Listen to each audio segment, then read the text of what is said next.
日本伝統の擬餌張り、エギでイカを釣る方法は、西日本を中心に古くから船釣りで行われてきました。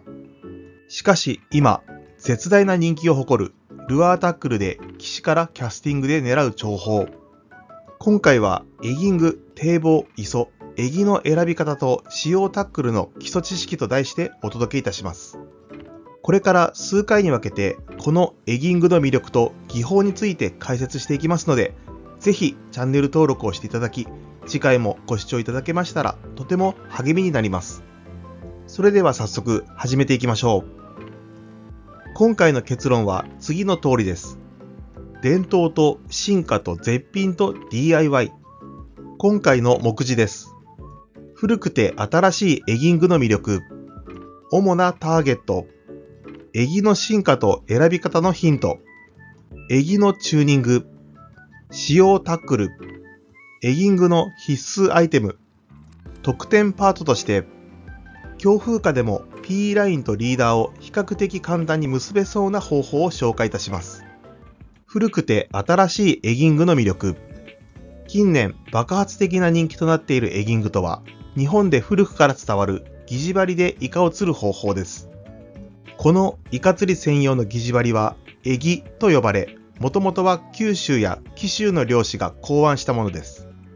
しかし現在では各ルアーメーカーでもエギを量産しており、その動きやカラーリングにはルアー的な要素がどんどん盛り込まれ、進化を続けています。変わったのはエギだけではありません。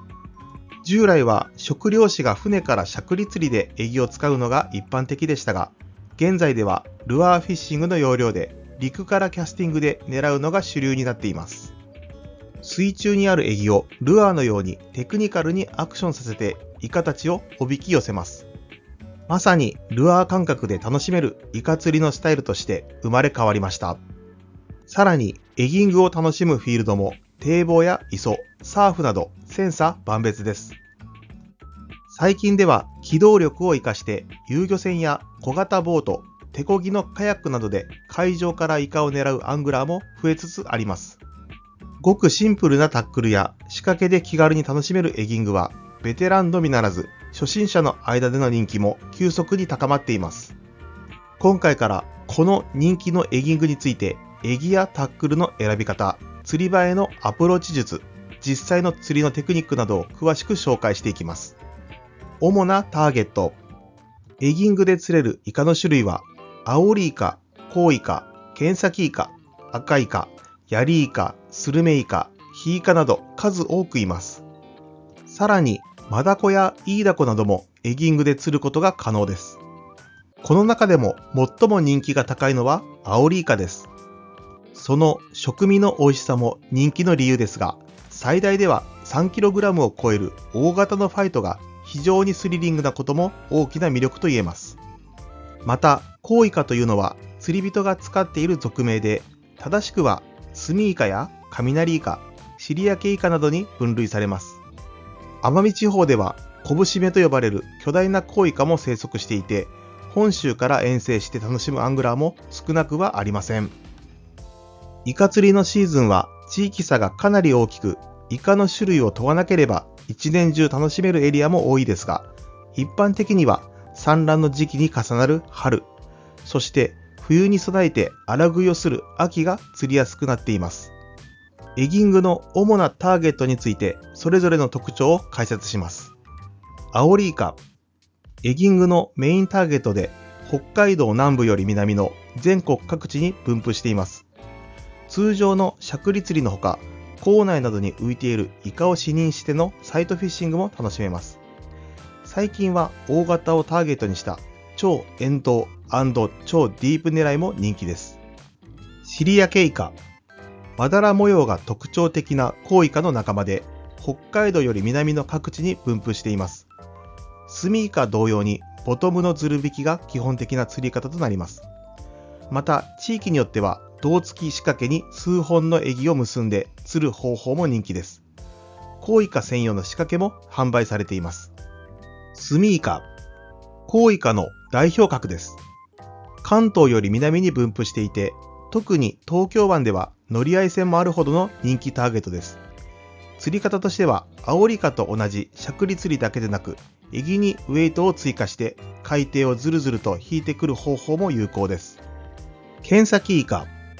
地域によって赤イカや丸イカとも呼ばれ、東北より南の全国各地で釣ることができます。アオリイカ同様のしゃくりでも釣れますが、活性の高い時には中層から表層にも浮いてくるイカなので、中層でエギをシェーキングして誘う釣り方も楽しめます。エギの進化と選び方のヒント。日本の伝統漁法から編み出されたエギは、もともとエビや小魚を模したものだとされており、その独特な形状は現在でもそれほど変化していないように見えます。しかし、どんどん進化を続けるエギングのテクニックに追従するかのように、エギもアングラーの意のままにコントロールできる動きを身につけています。具体的には、縦・横へのジャークやトリッキーな動きが盛り込まれ、微妙なロッドワークにもレスポンスよく即座に反応してくれます。このようにアングラーが自分の判断で的確なエギを選べるようになったことがエギングの人気に拍車をかけた要因の一つとも言えます。しかし、エギのサイズや号数表示などは明確な規格が設けられておらず、各メーカーによってバラバラなのが現状です。そこでシーズンを通して同じメーカーの同タイプのエギを使う考え方があります。こうすることで、エギの沈下速度やしゃくりを入れた時の移動距離、レスポンスなどを自分の体に覚え込ませることができ、水深や状況の違いに合わせた的確なエギ選びができるようになります。ここでエギについて詳しく解説します。まずはエギの各部の役割について解説します。ルアー同様にエギでも目は重要な集魚効果を持ちます。蓄光性タイプのものならさらにアピール度が高くなります。ラインを結ぶ箇所です。金属管タイプが主流ですが、伝統的な紐タイプもあります。ウイング、エギの沈下姿勢のバランスを保つ重要なパーツです。鳥の羽でできているものや化学繊維のものがあります。シンカー、エギの動きや沈下速度を左右するパーツです。鉛製やタングステン製があります。ボディ、エビや小魚を模した形状になっています。材質は木製や樹脂製などがあります。イカがエギを抱いた時に違和感を与えないために、ボディ表面は色とりどりの布やメッシュなどで包まれているのが特徴です。カンナ、ルアーのフックに当たる部分です。適度に伸びるため、根がかりした時の回収率が高くなります。続いて、エギのカラーの選択の目安です。イカは色の違いがわからないと言われていますが、一方、エギの色の違いでヒット率は変わります。実績が高いピンクとオレンジなどのアピール系は常備しておきましょう。しかし、墨塩時や晴天時には青や緑のナチュラル系、イカの産卵期には茶色などの地味系も活躍します。エギに対するイカの反応は布巻きの下地となっているカラーによっても違いが出てきます。一般的には金や銀、赤などのカラーが多く使われていますが、これらの中でも塩色や天候、水温、イカの活性などによってヒットするカラーが微妙に変化してきます。エギのサイズの使い分け方についても押さえておきます。シーズンを通して多用するエギのサイズは3号から4号になってきます。特に 3.5 号は浅場でも深場でも使えるので、まずはこのサイズをメインに用意しておくといいでしょう。また、秋に多くなる小イカの数狙いでは 2.5 号の小型エギも活躍してくれます。エギのサイズの選び方の目安は次の通りです。2.5 号以下、小型イカ狙いや超浅場での釣りで使用します。アピール度は低めです。3号、浅場の釣りをメインに一年中使える基本サイズです。3.5 号、場所を問わずに1年を通して使えるオールラウンダーです。4号、潮流の速い場所や深場狙いにおすすめです。アピール度は高くなります。4号以上、深場の大物狙いや超遠投したい時に使用します。アピール度はかなり高くなります。エギのチューニング。エギを自分なりにチューニングして使っているアングラーは少なくありません。中でもよく知られるのが、優れた集魚効果を持つと言われるアワビシートの装着です。エギの背中や腹といったイカが抱きつく部分に小さくカットしたアワビシートを貼り付けるだけの簡単チューニングですが、特にイカの活性が渋い時にはかなりの効果を感じることができます。アワビシートは釣り具店やルアーショップなどで買うことができるので、ぜひ試してみましょう。また、ウェイトを追加して沈下速度を速くするチューニングもポピュラーに行われています。エギのバランスを損なわないように、シンカー部分に糸重りを巻いたり、ラインアイにスナップを介して重りを追加する方法が一般的です。エギのチューニングについてもう少し詳しく解説します。アワビ貼り。アワビシートは全面に貼る必要はなく、背中や腹側に貼るだけで効果を期待できます。エギ専用に小さくカットされたシートも市販されています。ウェイトの追加。エギの沈下を速くしたいときには、ボディに糸重りを追加するといいです。バランスが崩れないようにシンカーの部分に巻くのがコツです。根がかり対策。海藻が多い場所では、カンナの下半分をペンチで曲げると根がかりを減らせます。カンナをカットしてしまうとバランスが崩れるので注意しましょう。使用タックル。こうしたエギングのスタイルを快適に楽しませてくれるのが専用ロッドの存在です。エギをリズミカルにしゃくるためにコシの強いブランクを採用し、激しいしゃくりを入れた時や強風でラインが吹けてしまう時でもラインがガイドに絡みにくい設定になっているのが最大の特徴です。現在では使用するエギのサイズや釣り場の状況などに応じて様々な長さやパワーの異なるエギングロッドを使い分けるアングラーも増えています。ラインに関してはエギの動きを自在にコントロールするために伸びの少ない PE ラインを使うのが現在の主流です。ラインの太さは細いほど潮流や風の影響を受けにくく、エギの動きもナチュラルになりやすいため、0.6 号の極細を使用します。反面、エギが根がかりした時にロストすることも増えるので、始められる方は実際には 0.8 号から1号のラインを使うのが無難です。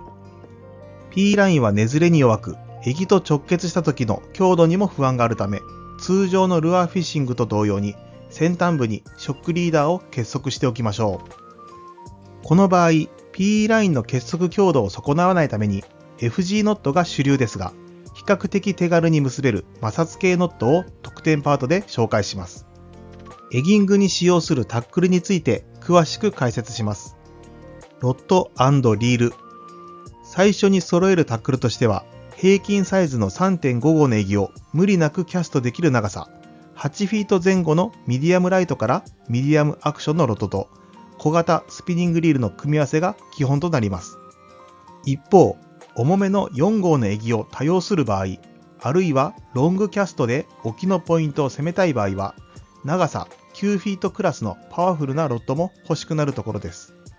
逆にアキイカなどの 2.5 号前後の小型エギを使ってテクニカルなアクションを与えたいときには、7フィート程度のショートロッドがおすすめです。PE ライン。エギングで使用する道糸は、強度や感度に優れている PE ラインが圧倒的に人気です。長さは150メートルほどリールに巻いておきましょう。太さは 0.8 号から1号程度が風や潮流の影響を受けにくく、ライントラブルも少なくて扱いやすいです。ショックリーダー。ショックリーダーは比重があって水に馴染みやすく、エギの自然な動きを損ないにくいフロロカーボン製がおすすめです。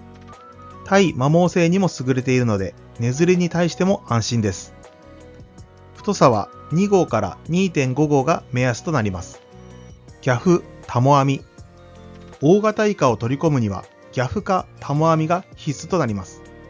現在は携帯に便利なエギング専用のギャフを使うアングラーが多いようです。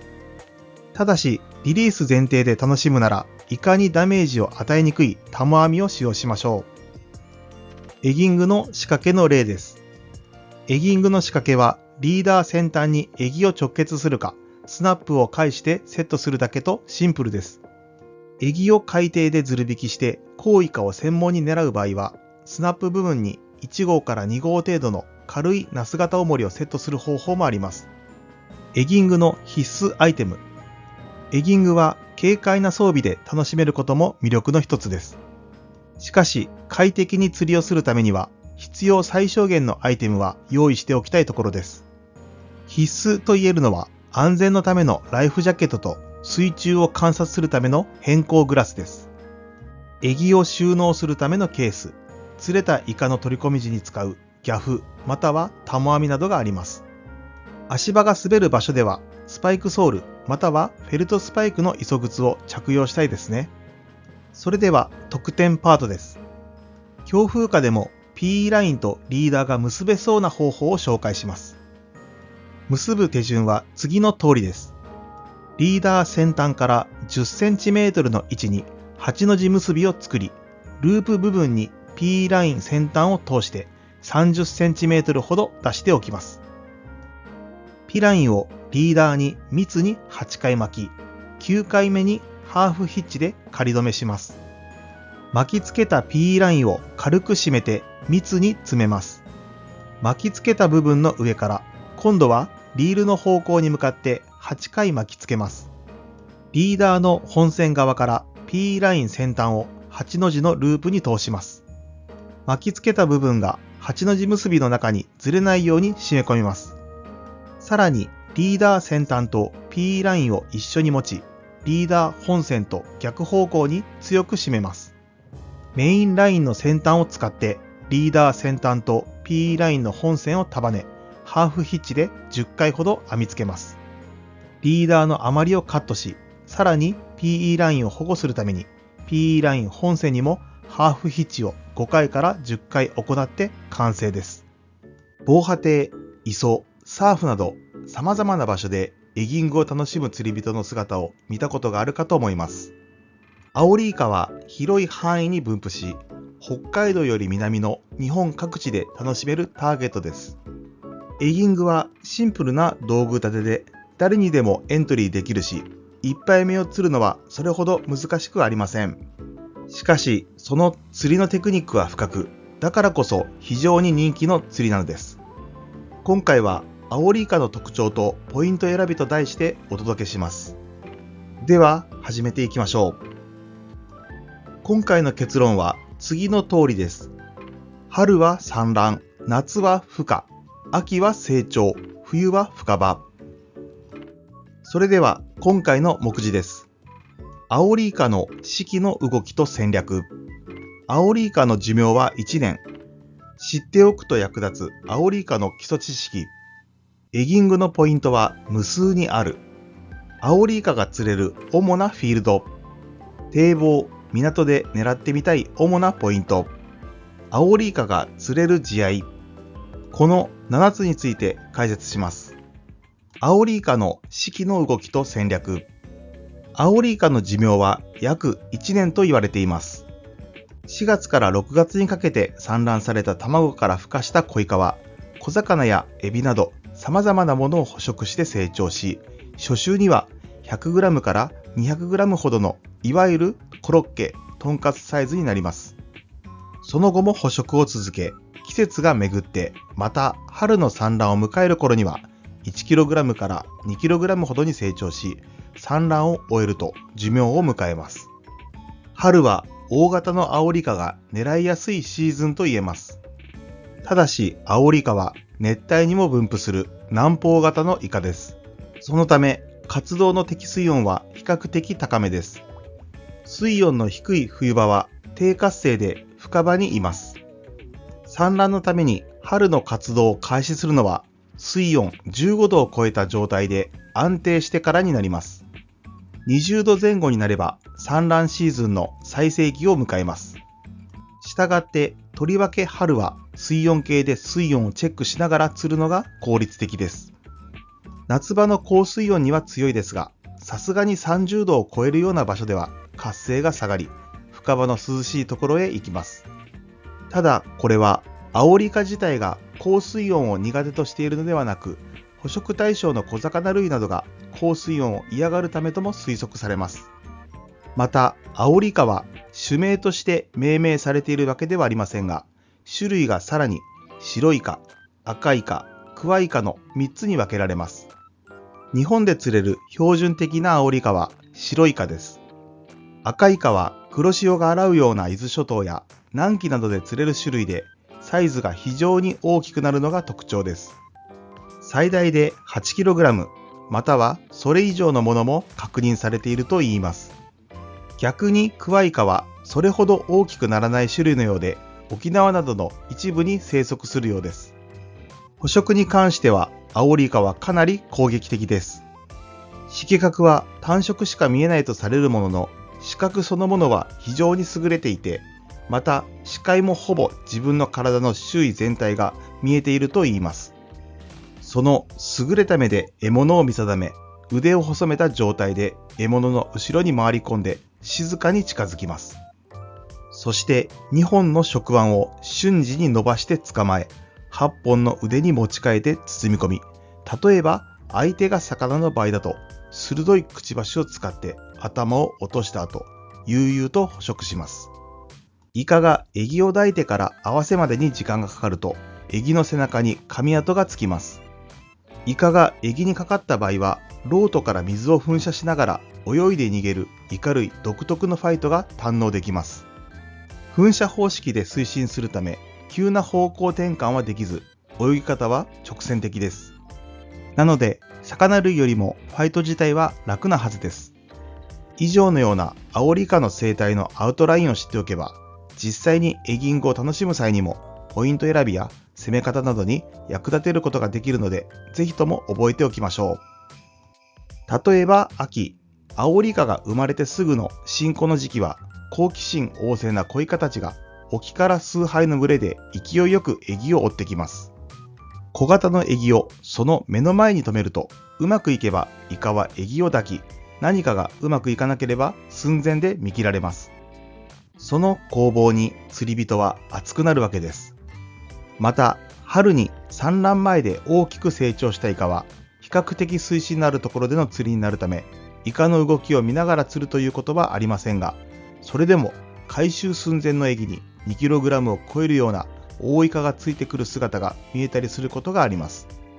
このように日中のアオリイカ釣りで面白いのは、エギに対するアオリイカの反応がよく見えるところです。そこにエギングが人気になった理由があります。だからこの釣りでは水中がはっきり見えるよう、ぜひ偏光グラスをかけて楽しんでみましょう。アオリイカの寿命は1年。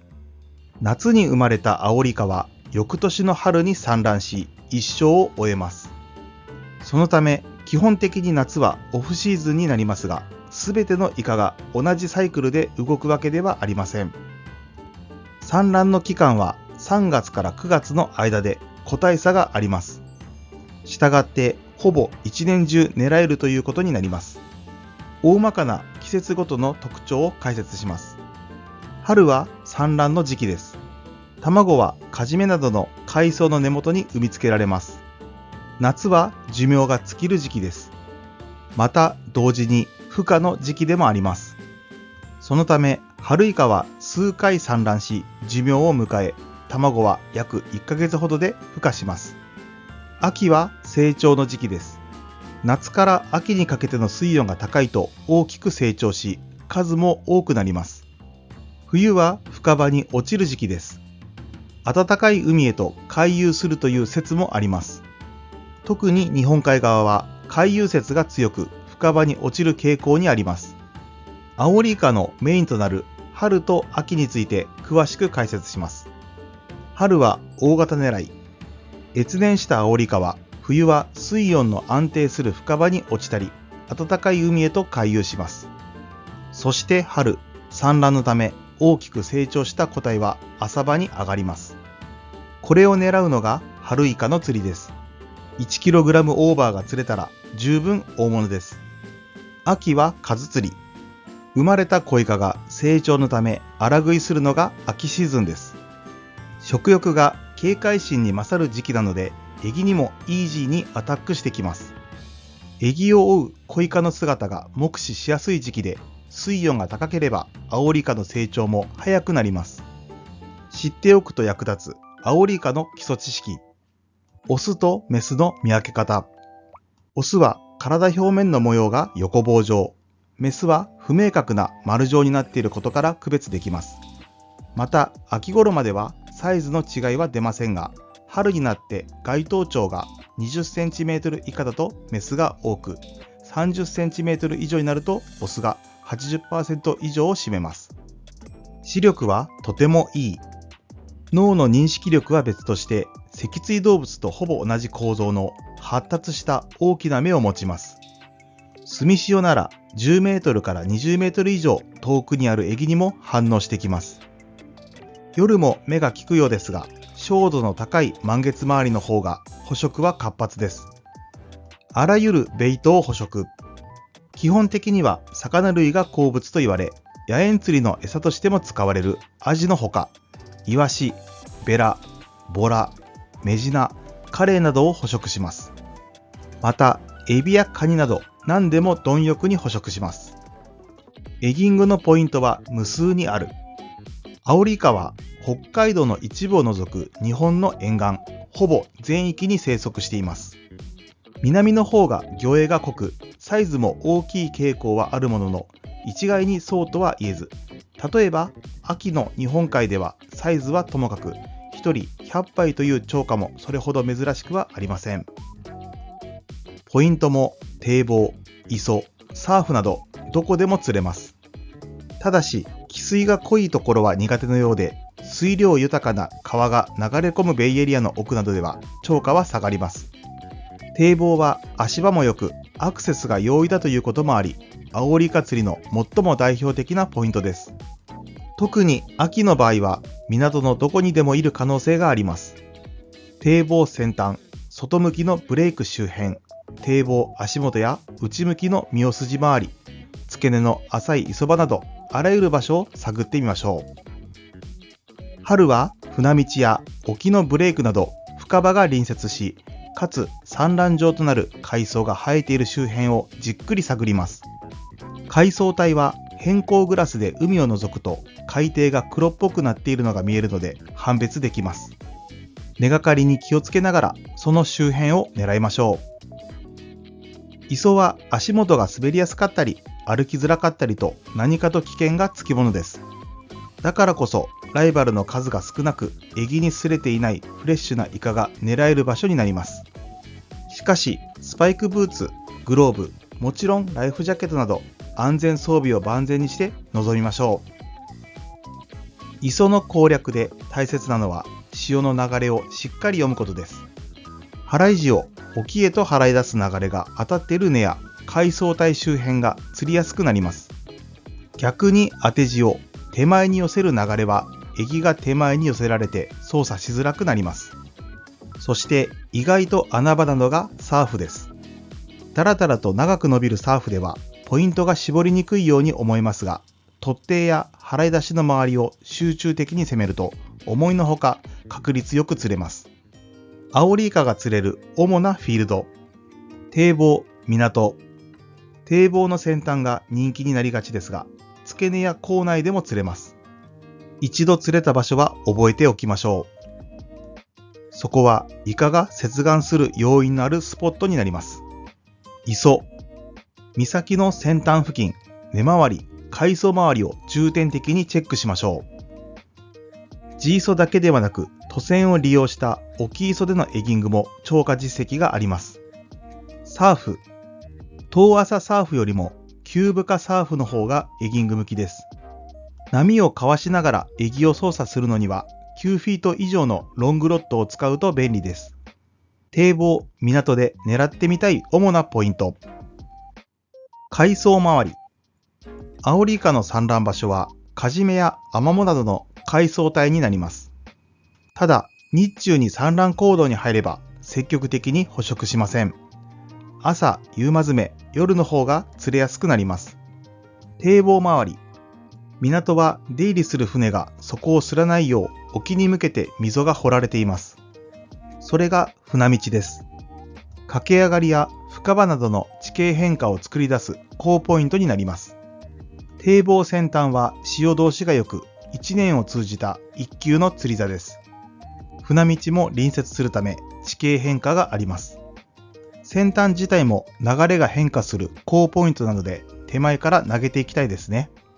アオリイカが釣れる試合。アオリイカが釣れやすい時間帯はマズメ時と夜になります。捕食時間帯は基本的に夜が中心と言われています。餌たちの活性が高い朝夕マズメもチャンスです。成長期のアキイカは一日中杭が立っています。しかし日中でも釣れないことは全くありません。春シーズンも昼間の明るい時間帯で釣ることは十分可能です。特に秋シーズンはエギに寄ったり離れたりするイカの反応を見るのが楽しいです。エギングの魅力の一つでもあるサイトフィッシングです。運が良ければ春でも大型のアオリイカの接近に出会えることもあるでしょう。身近で楽しめてアオリイカを誘うアクション、アオリイカがエギを抱くドキドキ感など、これらが相まったことがエギングが大人気となったゆえんなんでしょうね。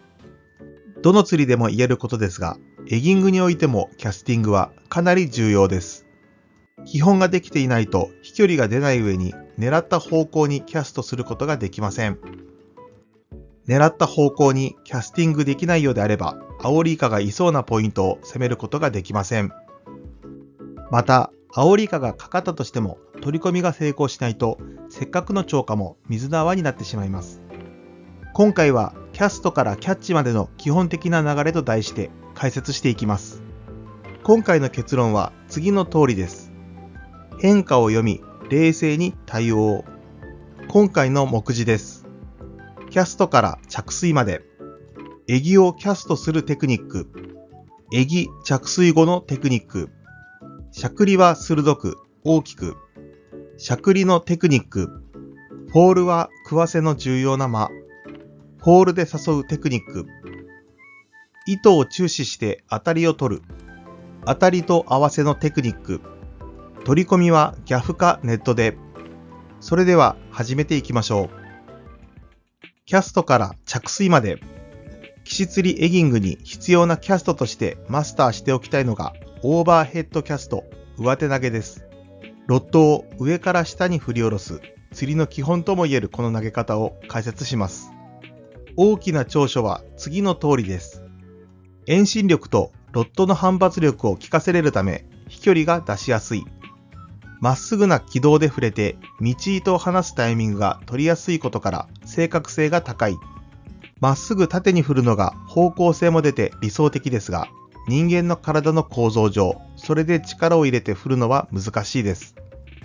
3クォーターキャスト、斜め振りでも大丈夫です。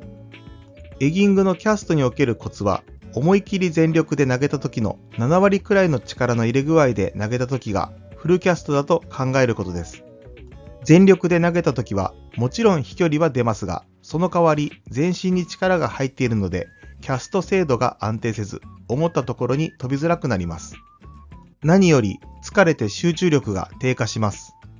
体力はこの後のしゃくりのために取っておきましょう。また、エギの重さはノーマルタイプの 3.5 号で約 20g、小さい 2.5 号は約 10g、大きめの4号だと約 24g と幅広くあります。適合エギ重量に合っていない竿、例えばアキイカ用の3号前後が軽快に使える竿で4号の重いエギを投げると竿先がぶれてキャストの精度が出ない場合があります。もしうまく投げられないようならタックルバランスを見直してみましょう。目的の場所に投げたらエギが水面につく直前にフェザーリングをします。これは竿を持つ手の人差し指をリールのスプールに軽く当て、ラインの放出を弱めるテクニックのことで、これによって着水の衝撃を弱めてイカが警戒しないようにしつつ、糸吹けを出さないようにします。難しいようであれば、竿を持っていない方の手のひらをスプールに当てて行っても同じ効果があります。エギをキャストするテクニック。たらしは竿半分くらいの長めに取ると遠心力が働き飛距離が出ます。近距離にイカが見えている場合は、らしを 30cm くらいの短めにすると、ショートキャストでの正確性が増します。竿を立てながら後方へと倒し、キャスト体勢へと移行していきます。エギは振り子のように下から後ろへ行くようにします。振り上げて上から回すと、まっすぐ後ろに行きづらく、方向性の定まらないキャストになります。エギの重みが乗って竿が曲がっているのを感じつつ、前へと振り出します。視線は目標に据えます。距離を出したいときは、そこからさらに視線をやや沖へと持っていきましょう。竿を持つ手を目標方向に向かって押し出しつつ、グリップエンドを持った逆の手を手前に軽く引きます。指に軽く引っ掛けていた道糸は、竿が顔の横を通過した時に離すイメージです。竿はエギが着水するまで道糸が放出されていくのと同じ方向を保ちます。位置を下げたりすると、道糸と竿に角度がつき、先端ガイドのところで抵抗が発生して飛距離が落ちてしまいます。エギ着水後のテクニック。キャスト後はエギを着底させることが基本です。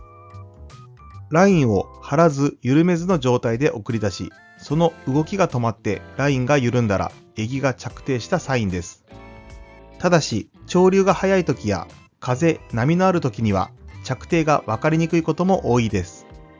その場合は、ラインの送り出しを一旦ストップして、しゃくりを入れ、再度エギをフォールさせてみましょう。また、ポイントの水深をある程度把握しているなら、沈下中にカウントダウンを行って、着底近くになった頃にラインの動きに集中することも有効です。しゃくりは鋭く、大きく。エギングを特徴づける動作といえば、何といってもしゃくりです。ジャークとも言われ、竿を素早く振り上げて、エギを鋭く左右や上に動かす方法です。アオリイカに対しては、しゃくりはできるだけ鋭く、素早く行うことが重要です。ゆったりしたしゃくりでも釣れるのですが、鋭いしゃくりとゆっくりしたフォールの速度のメリハリに特に反応がいいです。また、緩いしゃくりではエギが跳ね上がってなくて底を張っていることもあります。跳ね上がらなければ、アオリイカがエギに飛びつくタイミングとなるフォールの時間が取れず、釣れづらくなります。また、エギを跳ね上げることで根がかりを減らす効果もあります。しゃくりで勘違いしてはいけないのは、単に手前方向に引っ張っているわけではないことです。エギが自ら進むきっかけを作るために勢いをつけているようなイメージが大切です。エギは竿を振った分だけ動くわけではなく、それ以上の距離を自走します。しゃくりはまず糸を張り、竿を振り上げてエギを動かします。同時に竿がたわんで曲がり、竿を止めた時に元に戻る力でさらに勢いがつき、その感性でエギは泳ぎ進みます。しゃくりの回数は5回7回と多い人もいますが、1セット2回が定番です。これが2段しゃくりと言われる基本テクニックで、1回目で水中の糸をまっすぐにしつつ、エギの方向性をつけ、2回目で大きく跳ね上げます。その後、フォールさせてイカが抱くのを待ちます。エギが海底につけば、再びしゃくりを開始します。しゃくり1セットあたりでエギは約3メートルほど上昇します。しゃくりを1回するごとに糸ふけを取るために素早くリールを巻きます。糸ふけがあると続けて次のしゃくりに入ってもエギまで力が伝達しないし、フォールをさせる時にも糸がたるんでいると当たりが取りづらくなってしまいます。しゃくりのテクニック。エギを投げ、竿先を下げた状態で着底を待ちます。エギの着底を確認したら糸ふけを巻き取ります。リールのハンドルに手をかけて常にラインを巻けるようにしておくのが基本です。そこから竿を鋭く振り上げます。手首だけでやると跳ね上げの勢いがつきにくく、手首にも負担がかかるので、肘、肩も使いましょう。ミエイカを小型エギで繊細に誘うときには手首でしゃくる場合もあります。竿が立ったところでストップ。曲がった竿が元に戻る反動で、さらにエギの動きに勢いがつきます。2段しゃくりの場合、1回目はエギの姿勢作りのために肘中心に小さくしゃくり、2回目はエギを跳ね上げさせるために肩まで使って大きくしゃくるのが定番です。しゃくり1回ごとにエギが手前に寄ってきた分の糸ふけを素早くリールを巻いて取ります。同時に竿先を下げ、次のしゃくりに入るか、もしくはエギを沈めて当たりを取るための準備をします。水中でのエギの動きについて解説します。エギを引っ張りすぎない。エギングで人気のある頭の細いタイプのエギは、しゃくることで水面方向へと向かいながら、まるで生きている小魚のように左右に逃げ惑う動きをします。ただ引っ張るだけではエギは直線的に泳ぐだけで、このような動きには実績が少ないです。ビシッとしゃくる。エギを引っ張り上げているのではありません。しゃくることでもっと早く動いています。イカは目の前から急にエギが離れることで餌に逃げられると思うのかもしれません。捕食のスイッチが入ってエギにアタックしやすくなります。フォールは食わせの重要な間。しゃくっている途中にアオリイカがエギに食いつくことはまずありません。アタックしてくるのはフォールというエギが沈むのを待っているタイミングでのみになります。そのためフォールはとても重要です。このフォールは道糸を張った状態のテンションフォール、緩めた状態のフリーフォールの大きく2種類に分けられます。テンションフォールでは道糸を張っているからイカの当たりが竿に伝わりやすくなります。また、エギの頭が起きて姿勢が水平になり、腹側に水を受けながらゆっくりと沈んでいくため、イカの捕食タイミングを長く作ることができます。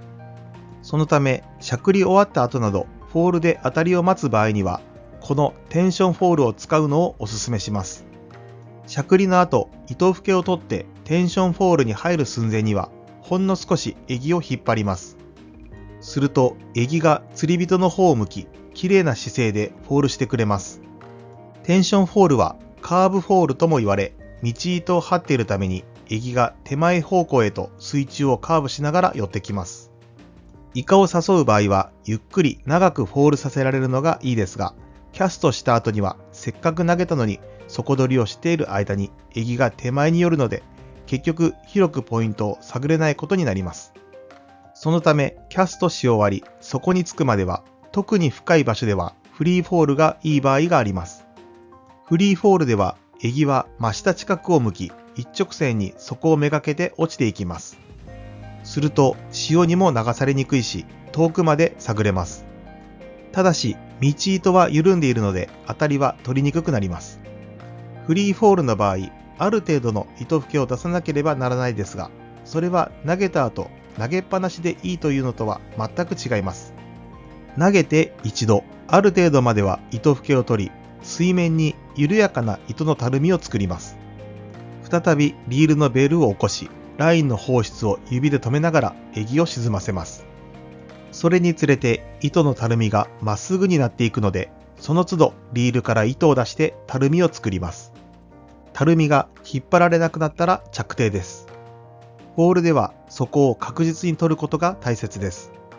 しゃくった後、フォールはさせるけれども、着底の確認がおろそかになっているのはよくあるケースです。特に春イカは底付近にいることが多いので、きっちり底取りをしないと釣るのは難しくなります。フォールで誘うテクニック。テンションフォール。イカを乗せたい時に使うテクニックです。道糸を張っているので当たりが取りやすく、またエギが水平姿勢でゆっくり沈むことでイカがアタックしてきやすくなります。エギに余計なブレなどが入らず、やや頭下がりの水平姿勢でゆっくりと落ちていく形が理想です。フリーフォール。キャスト後などにそこまで一気に沈めたい時に有効なテクニックです。エギが素早くそこまで到達しやすくなります。テンションフォールに食いが悪い時にも効果的です。場面に応じて使い分けてみましょう。ロッドは軽く持つ。フォール中はエギがぶれないようにロッドは軽く持つようにしましょう。竿先が風で振られないギリギリの力くらいで大丈夫です。ただし竿先はできるだけぶれないようにしましょう。フォール中のエギに変な動きを与えるとイカに警戒されてしまいます。着底の判別。テンションフォールの場合は張っていた道糸が緩みます。フリーフォールの場合は水中へと送り込まれていく糸の出が止まります。ただし、両方ともイカが乗った場合にも同じような状況になります。おかしいと思ったらすぐに合わせを入れてみましょう。フォールの発展形には次のようなものがあります。ボトムステイ。エギは着底すると頭を底につけ、お尻を浮かせて立たせます。放置すると水流などで揺らめき、それに誘われたイカが乗る場合もあります。10秒くらい待つのも手です。水中ステイ。イカが足元近くまで追ってきた場合、フォールさせるのもいいですが、道糸を張って中層で止めておくと、それに飛びついてくる場合もあります。ただ巻き。しゃくりとフォールを兼ね備えた裏技で、底付近までエギを沈めたら、ゆっくり浮かず沈めず同じ層を巻いていきます。しゃくりにすれたイカに強い技です。糸を注視して当たりを取る。エギングでの当たりは様々です。ゴンと鋭い当たりが手元に伝わってくる場合もありますが、フォール中に道糸の動きに変化が出るだけだったり、エギがそこについた瞬間に抱いていて、一発目のしゃくりで乗ることもあります。中層にエギがある時に少しでもおかしいなと感じたら、竿を素早く振り上げて合わせてみましょう。着底時は当たりかなと思ったら少しだけ糸を張って引いてみましょう。イカならぐぐっと持っていきます。根がかりの場合は強く合わせるとエギが深く刺さってしまい回収が難しくなります。根がかりらしい時はできるだけエギを跳ね上げてかわせるように竿を操作しましょう。どんな釣りでも大抵合わせは必要ですが、アオリイカに関しても合わせは絶対に必要です。アオリイカはエギの後ろに回り込み、10本の腕で包み込んで捕らえ、そこから横向きに持ち替えて後頭部をかじり落とそうとします。つまり針が刺さりやすい口の中に入ることはありません。エギを捕まえている間にどこかに刺さってくれたらいいですが、そういうことばかりでもありません。むしろ当たりが出てもただエギを掴んでいるだけという状態が多いです。だから合わせによってエギをずらし、しっかりとカンナにかける必要があります。合わせの強さは強すぎず弱すぎず。あまり強すぎると大型がかかった時に合わせ切れしたり、イカが見切れすることがあります。その当たりの加減はリールのドラグ設定で調節することができます。大きなしゃくりでじっと少しドラグが作動する程度に設定し、その状態で強めに合わせを入れるようにすれば、ライン切れや身切れに対する保険になります。もちろん竿が硬い場合は少しソフトに、柔らかい場合は少し強めに行うといいでしょう。イカがかかったら独特のジェット噴射が満喫できるファイトの時間です。イカ類は胴体に溜めた水をロートから吹き出して推進するので、直線的な動きしかできません。根に逃げ込んだりもしないので、慌てずに竿を曲げた状態を保ってじわじわとリールを巻いていきましょう。イカが走ればリールハンドルに手をかけたままドラグの逆転が止まるのを待ちます。この時に道糸のテンションが緩むと、エギのカンナには返しがついていないので、せっかくの獲物がポロッと外れることがあります。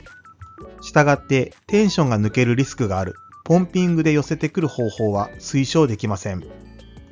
当たりと合わせのテクニック。合わせが必要な理由。イカがエギを持っているだけだとどこかで離されてバレてしまいます。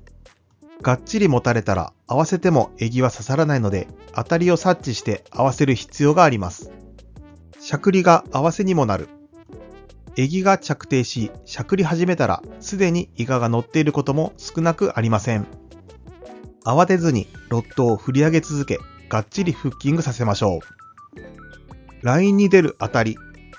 張った状態が緩む、緩んだ状態が張る、横に動くなどのパターンがあります。手元には伝わらないこともあるので、変更グラスをかけ、ラインの動きを注視しましょう。見事にかかった時のファイトテクニックです。リールハンドルに指をかけ、道糸を張った状態で竿は常に曲げた状態を保ちましょう。500g くらいまでの小型サイズであれば、リールをゆっくりと巻き続ける方法が確実です。1kg 以上になると、1回の噴射で進むスピードと距離がアップします。ラインに負荷をかけすぎないよう適度に保ちながら、止まれば巻いて寄せましょう。小イカは炭をできるだけ足元の水面で履かせて堤防を汚さないようにしましょう。大型のイカはできるだけ素早いランディングに持ち込みましょう。取り込みはギャフかネットで。ランディング、取り込みに失敗しないためにはランディング用品の用意が絶対条件です。小型サイズ中心の秋イカ釣りでも 1kg を超えるような大物がかかることも珍しくありません。ランディング用品は持っておくべきです。まず、トンカツぐらいのサイズまでは抜き上げで対処できます。足場が水面まで3メートルから4メートルくらいまでなら、ラインを竿1本分ぐらいに巻き取り、ロッドを持っていない手を竿の根元付近に添え、抜き上げて地面にそっと置きます。ただし、抜き上げた先に他の釣り人がいたり、道具があったりすると炭がかかったりして迷惑になります。抜き上げ先を確認することも大事です。もしコロッケサイズもないような小型であればリリースしてあげましょう。その場合はイカを地面につけないようにしてエギを持ち、カンナを返すようにリリースしましょう。トンカツ級を超えるサイズはギャフかタモ網で取り込みましょう。どちらでも大丈夫ですが、エギのカンナはタモ網に引っかかりやすいので、ギャフの方が比較的扱いやすいです。ギャフはイカがかかったら針の安全カバーを外して足元に置いておきましょう。イカを足元まで寄せて浮かせたら、先から少しずつ伸ばしてイカの胴部を引っ掛けます。タモ網の場合は胴部の先端から入れるようにするのが理想です。腕側から入れようとするとカンナがタモ網に絡んでしまうことがあります。いずれの道具も振り出し式であることが多いです。扱い方の基本は下向きにしてフリーにして一気に伸ばすと戻すときに接続部が硬くなって戻らないことがあるので、一節ずつゆっくり伸ばしましょう。また取り込む際はまっすぐ立てて節を縮めながら真上に持ち上げましょう。応援団が旗を立てるような持ち上げ方をするとイカの重さで柄が折れてしまうこともあります。取り込んだら千枚通しのようなものでイカの眉間をつき生き締めしましょう。茶色がかった体色が一気に真っ白になると締まった証拠です。クーラーボックスにしまい、一息入れたらまた次の一杯を目指しましょう。ランディング方法のいろいろを紹介します。抜き上げ。小型イカ相手の方法です。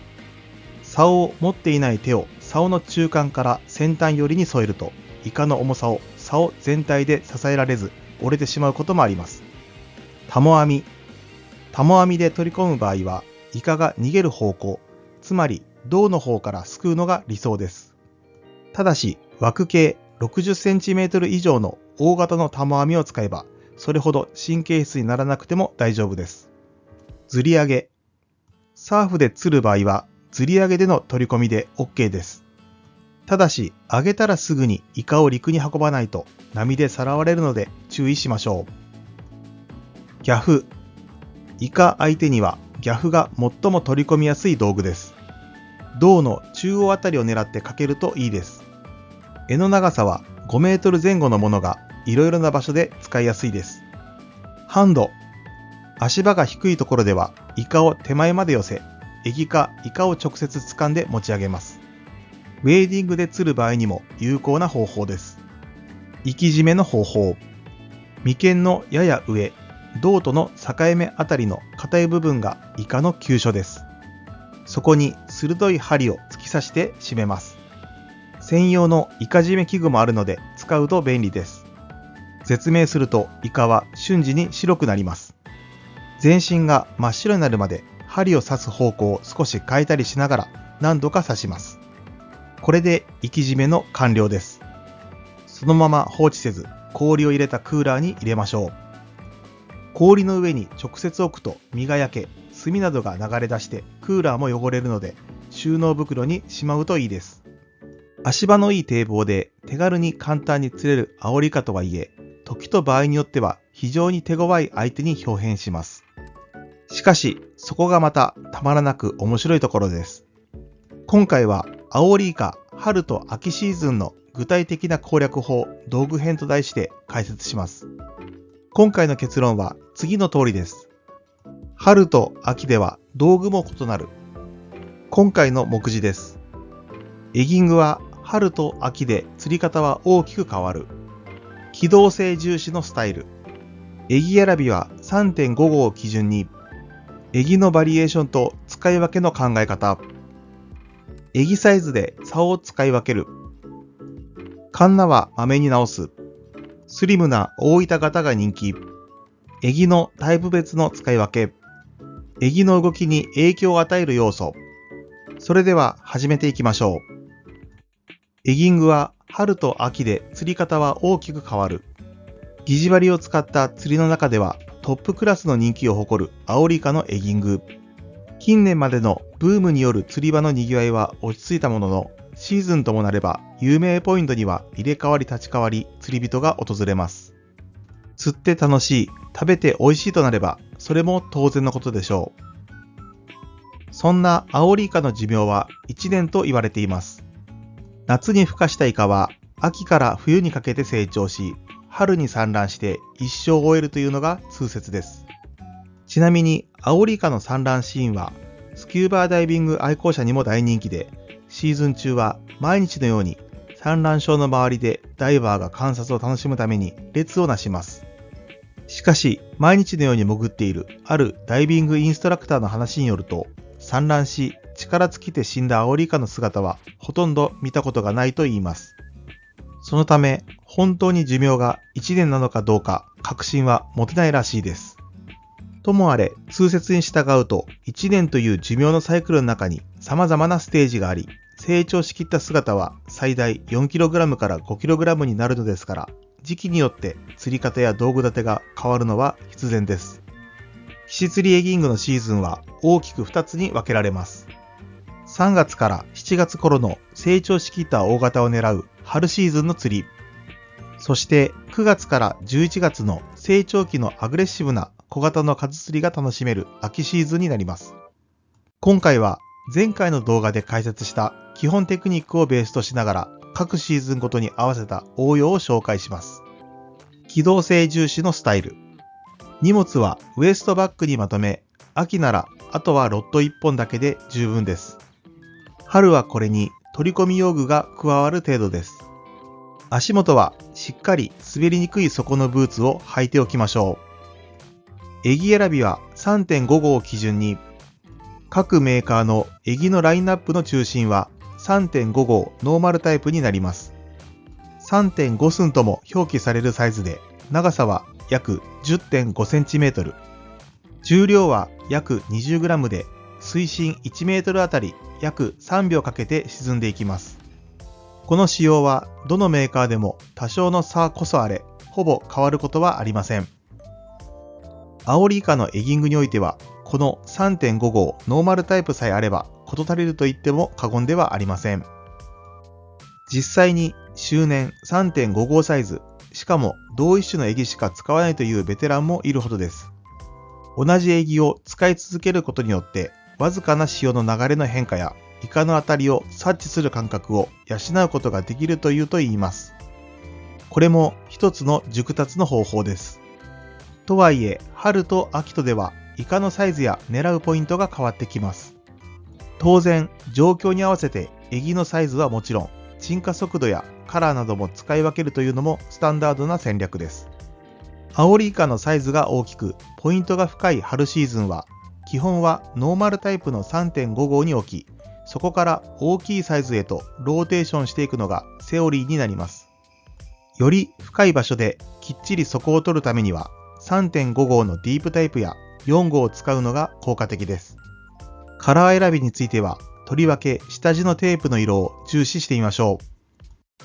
春濁りの海でもよく目立つと言われている金テープや、シルエットがはっきり出る赤テープ、様々な色を混ざり合わせることでアピール力を強くした虹テープなどに実績があります。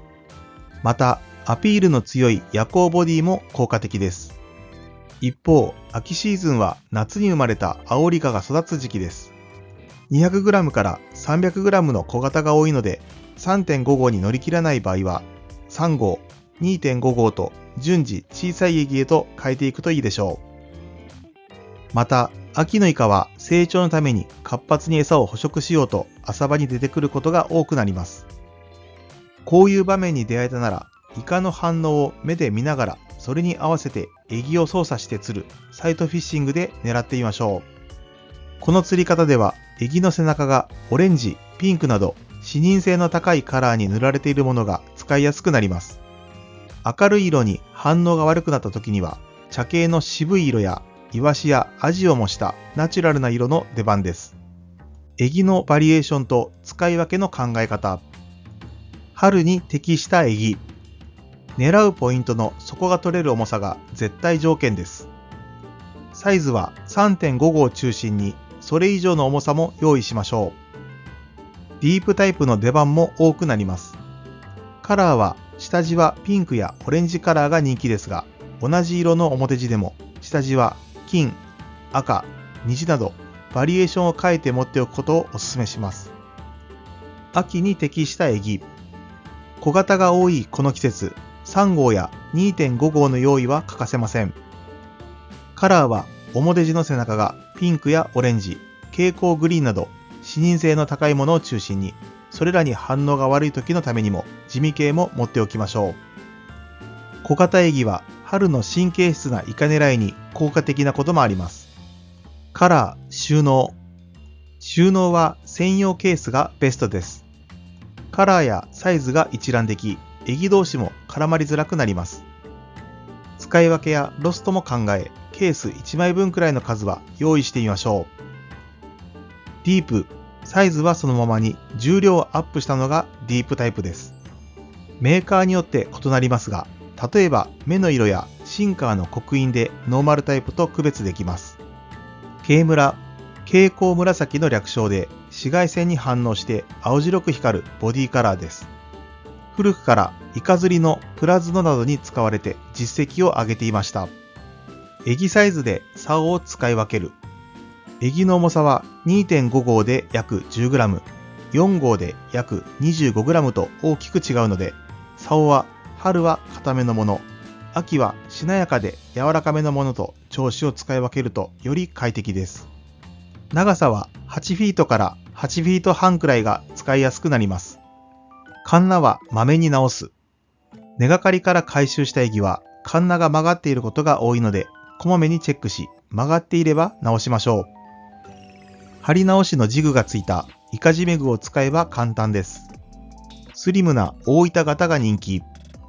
300年以上前に誕生したとされているエギは、九州を中心に発展し、枕崎型、宮崎型、青野型、池田型など様々な形状のものが生まれましたが、現代のエギングで主流になっているのは大分型がほとんどです。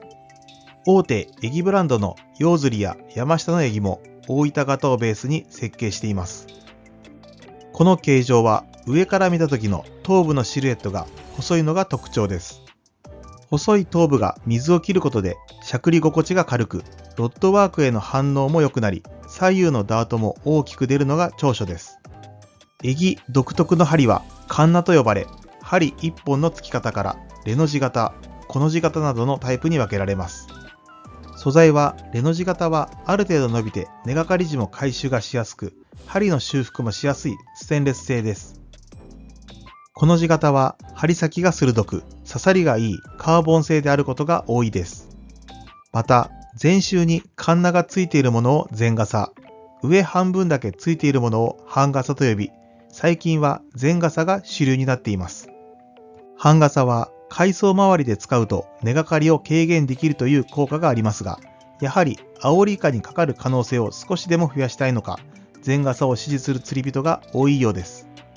エギの重量についてですが、深いところを攻めたい場合、エギの大きさを変えることなく重くしたいのなら、ディープタイプの使用を推奨します。ノーマルタイプの重り周辺に糸重りを巻いて対処することもできるんですが、沈下姿勢のバランスをうまく取りながら重量を増すことはなかなか難しいので、応急措置と考えておきましょう。専用品はそれぞれのエギに合わせた最適なバランスで設計しているので、アオリイカが好む姿勢で沈下してくれます。エギのタイプ別の使い分け。ダート型。ボディを上から見た時の頭の形状が細い大分型などのエギは、しゃくった時の抵抗が軽く、水を切って左右に動く、いわゆるダートアクションが大きく出やすいのが特徴です。ポールの時にも細い形状ゆえ、水を切ってスッと落ちていくので、潮流の影響を受けにくく、底取りがしやすいというメリットもあります。跳ね上げ型。最近評価が高まりつつあるのが頭の形状が太いタイプです。この形状は跳ね上がりが大きいのでアピールが強く、藻場などを攻める際も根がかりしにくくなります。また、広い投影面積によって水を捉えながらフォールするので、感度が良く、潮流の変化やしゃくり感がしっかりと手元まで伝わってくる特徴があります。エギの動きに影響を与える要素。スナップ。エギとリーダーの接続は直接結節するよりもスナップを介した方がエギの動きが良くなります。使うエギが小さい場合はスナップも小さなものを選びましょう。カンナ。レガタのカンナ。針の隙間が狭いと沈下時に水膜が張ってエギがゆっくり沈むとか、隙間が広いと絡まったゴミが外れやすいなど、それぞれに長所があります。羽。エギの羽は沈下姿勢を良くするためのバランサーの役目を果たします。また、ゆらゆらと揺れることでイカを誘う効果もあると言われています。これまでエギングについて基本的なことから実践まで話をしてきました。最後のパートとして今シーズンこそ確実に釣れるようにサポートします。今回の動画はアオリイカ春と秋シーズンの具体的な攻略法実調編と題して盛りだくさんの内容で解説します。エギングの知識やテクニックもより確実なものとなるように勉強しましょう。今回の結論は次の通りです。分かっているようで忘れている。今回の目次です。確実に底を取ることが重要。春イカの攻略法。春イカのポイント。夜の大型狙いについて。夜イカの攻略方法。日中の下見が大事。狙いは夕方から。やりとりは落ち着いて行う。秋は入門に最適な季節。秋イカの攻略法。秋イカのポイント。見えイカ釣りはエギングの醍醐味。見えイカの誘い方。タックルを再確認してみる。風が強い時の対処。先行者がいる場合の対処。根がかり対策。それでは始めていきましょう。確実に底を取ることが重要。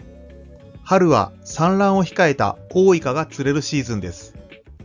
キロオーバーはおろか、ところによっては 4kg から 5kg、それ以上のサイズまで狙えます。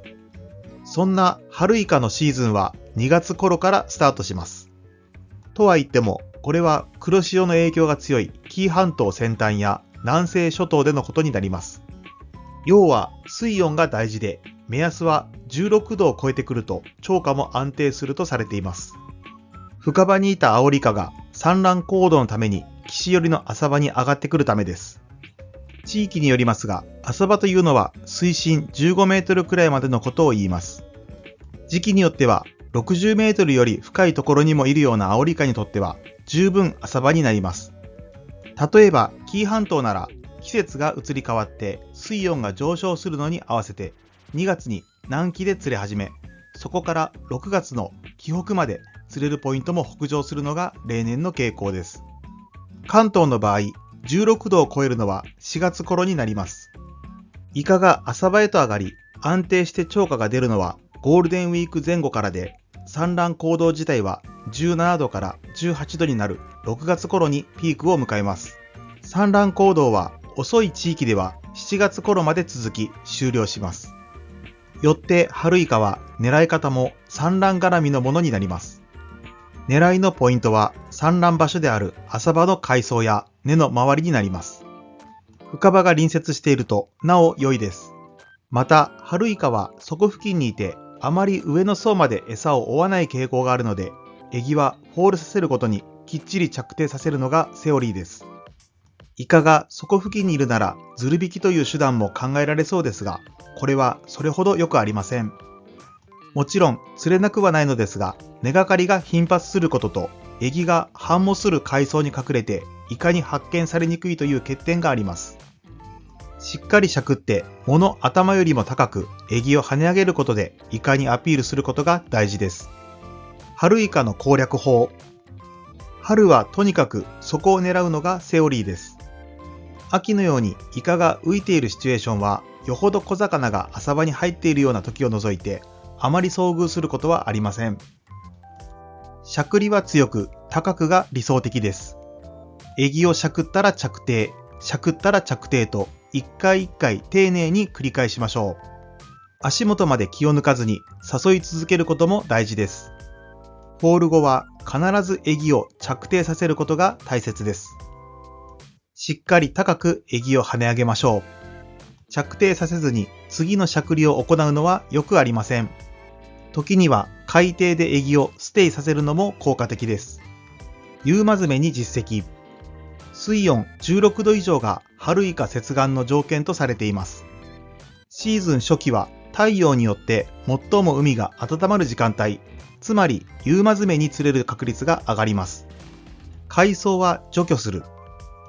海藻がかかったらすべてカンナから取り去るようにしましょう。そのままだとエギが不自然な動きになってしまいます。使い古しの歯ブラシを用意しておくと掃除しやすくなります。春イカのポイント。藻場。アオリイカはアマモやカジメなどの海藻の根元に産卵するので、その周りが狙い目です。ただし、藻の中を直撃すると根がかりが頻発するので注意しましょう。船道。船道はアオリイカが沖の深場から浅場へ上がってくる道でもあります。両サイドの駆け上がりで根や海藻があるような場所は一級のポイントになります。沈み根。海藻が生えやすい場所である根は手前側ギリギリと両サイドを探るのが理想です。沖側は根がかりのリスクが高まります。偏光グラスで広がり方を確認しましょう。夜の大型狙いについて。春の大型イカを狙うベテランの間で静かに行われているのが夜エギングです。もともとエギングがブームになる前まではエギを使った岸釣りのアオリイカ釣りは冬の夜が主体でした。ただ、この当時とは狙う時期も釣り方も変わってきました。そもそもなぜ春のイカは夜に釣れやすいのでしょうか。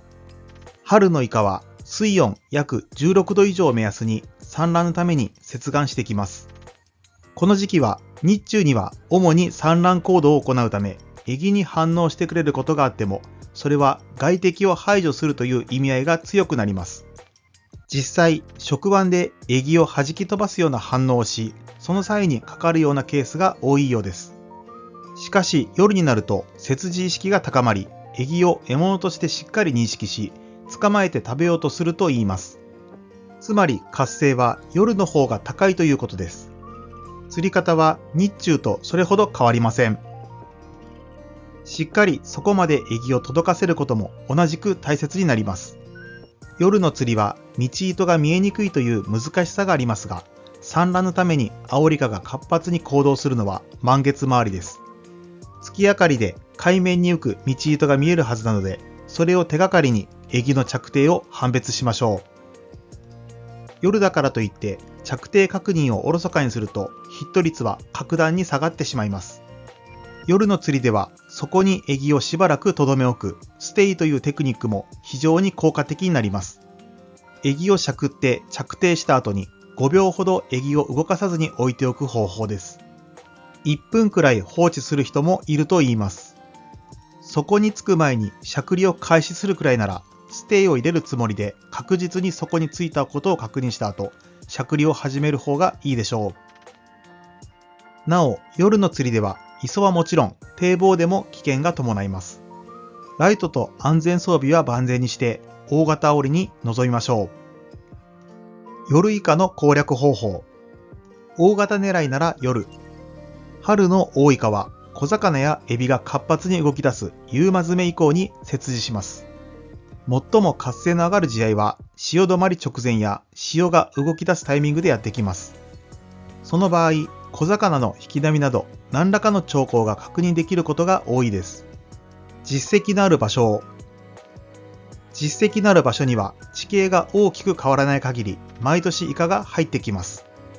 ポイント選びで迷ったら、率直に釣り場ガイド本や雑誌に掲載されている有名ポイントに入るのがいいでしょう。釣れた場所は立ち位置や投げた方向も覚えておきましょう。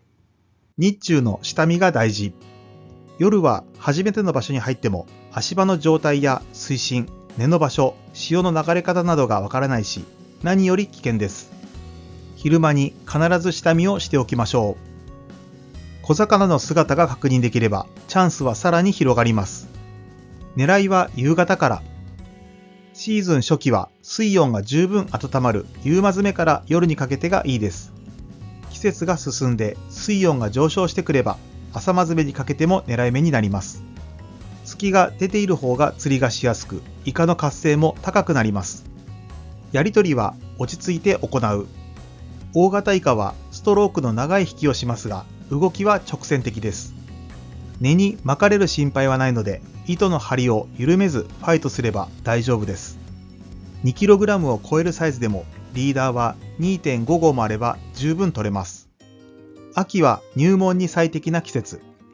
秋は活発に餌を食べるアグレッシブな小イカが増えるシーズンです。秋晴れの海に向かってエギを投げ、ゆっくり巻いてくるだけでも群れをなしてエギについてくる姿を目にすることができます。秋のアオリイカは北海道や関東より北の太平洋岸を除けば日本各地どこの海にでもいます。ポイントは数多くあり、堤防のポイントでも春とは違って港内にもたくさん入ってくるので釣りやすくなります。ただしサイズは 100g 足らずから最大でも 1kg 程度と小型が中心になります。狙うのは駆け上がりや根、石積み、潮目がおすすめです。港内ならば罫線や水中に伸びる罫線ロープに引っ掛けないように注意しましょう。護岸際、スロープなど思わぬところにいる場合もあります。釣り方はエギングの基本に忠実に狙ってみましょう。狙う場所のやや沖に投げ、エギを底まで沈めてからしゃくり上げます。エギの周囲を注意深く見てイカの姿を探しつつ、これを繰り返しイカを寄せていきます。この探りの段階でエギに乗ることももちろんあります。イカがエギに興味を示してついてきたのが見えたら、反応を伺いながらエギを操作して食いつかせましょう。これがいわゆる秋イカのサイトフィッシングです。偏光グラスを装着しておけば海の中がよく見え、イカの反応もわかりやすくなります。釣りやすいのと同時に楽しさもアップします。このサイトフィッシングは気候が穏やかな9月から10月だと釣りやすいですが、11月も半ばを過ぎると西高東低の冬型の気圧配置になって北の風が強くなり、水面がさざ波に立つ日が増え、水中の様子も分かりにくくなって成立しづらくなります。秋は春同様に夕間詰めから夜にかけても抜群に釣れる時期ですが、秋にアオリイカを狙うならば多くの釣り人を虜にする日中のサイトフィッシングを一度は試してみましょう。秋イカの攻略法。アオリイカの反応を見ながら次の攻めを繰り出すのが秋の釣りの楽しさですが、釣り人とイカの距離はできるだけ離れている方がいいです。イカが見えるか見えないかくらいの距離の方がイカからも警戒心を抱かれず釣りやすくなります。釣り人との距離。ターゲットの数が多い時期なので、仲間となら並んで釣っても十分釣りになりますが、他のアングラーとの距離は少なくとも10メートルは空けるのがマナーです。先行者でポイントが混んでいるなら無理に入らず他へ移動しましょう。墨は警戒信号。イカの墨は他のイカに危険を知らせる作用があります。群れが固まっているところでイカをかけ、墨を吐かれると他のイカが警戒します。足元付近にいるイカ、もしくは塩霜のイカから順に狙うと影響は最小限で済みます。秋イカのポイント。堤防先端。潮通しが良く、アオリイカの餌となる小魚が集まりやすくなります。潮目が寄っていれば、その付近も積極的に狙ってみましょう。広範囲に探ってみるのがポイントです。小磯。週末の堤防は家族連れで賑わいますが、アクセスが良くても小磯となると途端に釣り人が減ります。渡船を利用する沖磯も狙い目ですが、そちらは本格装備で挑む必要があります。港内。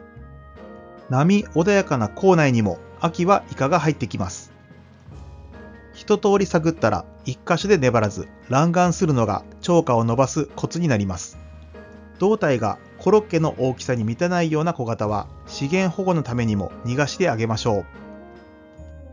離す際はイカに手を触れずエギを持ってひっくり返します。見えイカ釣りはエギングの醍醐味。秋イカの釣りではやはりイカの動きを見ながら次の誘いの手を繰り出すサイトフィッシングをやる機会が多くなります。エギに対するイカの反応は魚類とはまた違ったユニークなもので、それを見ながら興奮できるサイトフィッシングは日中エギングの醍醐味です。ここではそんな寄ってきた見えイカをいかにかけるかに焦点を当て解説していきます。まずエギを沈め、しゃくり上げ、テンションフォールを繰り返します。その基本パターンで足元までついてきたもののなかなか乗らないイカに対してはエギをピックアップしてもう一度誘い直してみましょう。寄ってきたイカがどこにいるかを目で確認し、そこよりも沖に投げます。イカの真上に着水して脅かすことがないように、できれば5メートル以上は離して着水させましょう。自分からイカまでの距離が10メートル以内の近距離なら、正確にふんわり落とせるアンダーハンドキャストで投入すると効果的です。高い打点から放出するオーバーヘッドキャストだと着水のインパクトがどうしても大きくなりすぎる場合があります。エギが着水したら程よいところまで巻いてきてテンションフォールで沈めます。食いつかなければしゃくり上げて誘い、イカの反応を見ながら再びそこまでフォールさせることを繰り返します。しゃくりの際にはエギが水面から飛び出すと警戒されるので力加減には注意しましょう。もし足元までイカがエギについてきて抱きそうな雰囲気があるのであれば、竿を沖へと伸ばし、道糸を張ってエギが宙吊りになった状態で軽くちょんちょんと動かし止めてみましょう。これを中層から底までレンジを変えたりしながら行います。ずっと止めていても OK です。ひたすらこうしているとゆっくりゆっくり近づいてアタックしてくる場合もあります。それでもダメなら道糸を緩め、フリーフォールさせてそこまで追いかけさせましょう。そこに着いたらエギをしゃくり上げてイカを浮上させ、今度はテンションフォールさせます。一杯のイカを仕留めるためにどこまで粘るかは場合によりますが、たまに10分くらい頑張ると取れることもあるので、諦めずにやってみるのもいいでしょう。イカがエギにアタックしてきた瞬間を目で見て合わせる場合には、得てして早合わせになることが多くなります。焦らず一呼吸待つのも肝心です。イカとエギが重なった瞬間に合わせるのでは、すっぽ抜けてしまうことがよくあるので、イカがエギをしっかり抱いて走ったところでロッドを立てて合わせるようにしましょう。エギにアタックするところまで持ち込めないときには、エギを交換するのも常套手段です。まずサイズを落としてみて、それでもダメなようなら、もし明るい色を使っている場合は、渋い色やナチュラル系に変えてみましょう。テクニックを一通り試し、エギを交換してもダメなら、それ以上深追いしても時間の無駄です。活性のいい別のイカを探しに次のポイントへ移動しましょう。見えイカの誘い方。秋のイカは浮きがちですが、それでもエギは海底まで沈めるのが基本です。海底はイカが餌を追い詰めるための行き止まり的役目を果たす重要な捕食場所であります。しかし、イカの反応次第では沈めていく途中でしゃくり直しても構いません。そのあたりの機微は実際にイカと渡り合う経験を積んで身につけていきましょう。できるだけイカから離れた位置に投げる方が警戒されにくくなります。表層から中層でのステイが効果的なことも多いです。しゃくりで誘ってからテンションフォールで食わせてみましょう。エギの上方に黒く見える影。これがイカです。イカとエギの位置関係を明確にするために目立つ色のエギを選ぶといいでしょう。イカが乗ればエギが消えます。アオリイカは獲物を背後から襲って捕まえた後、横抱きに持ち替えて食べます。初期段階で当たりを察知してかける。これが理想的です。粘って取った一杯は非常に嬉しいものです。タックルを再確認してみる。本当に快適な環境でエギングができることはあまりありません。春や晩秋はエギングの大敵である風が強く吹く日が多いし、調光日が曇りや雨なら水中が見づらく、サイトフィッシングはやりにくくなります。しかし、そういう様々な自然条件を知恵と技と経験で克服するのが釣りの面白さなのです。そしてこれらの様々なハードルは実は道具立てでクリアできるものがほとんどです。テクニックは一朝一夕では磨けないエギングが道具を変えたその日から一定の効果を発揮してくれます。中でもエギングをやるならこれだけは必須というのが道糸に使う PE ラインです。振動が少ないのでしゃくりの動きがダイレクトにエギに伝わり感度が良くなります。比重が軽く素材特性としては風に弱いものの高強度なので細い号数が使え、結果的に風や流れの影響を受けにくくなります。号数は 0.6 号から 0.8 号の細めのものが使いやすいです。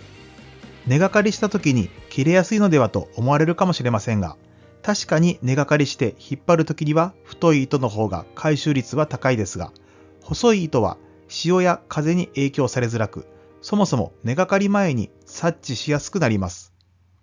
また、イカを発見したり、トラブルを回避するためには変更グラスも欠かせません。根やロープが見えることで、より攻撃的に攻められ、根がかりも減ります。また、紫外線から目を保護するという役目もあります。自分が行く場所や狙い方に合わせた最適な道具のセッティングができれば、エギング名人に一歩近づいたと言えるでしょう。風が強い時の対処。ラインを極細にする。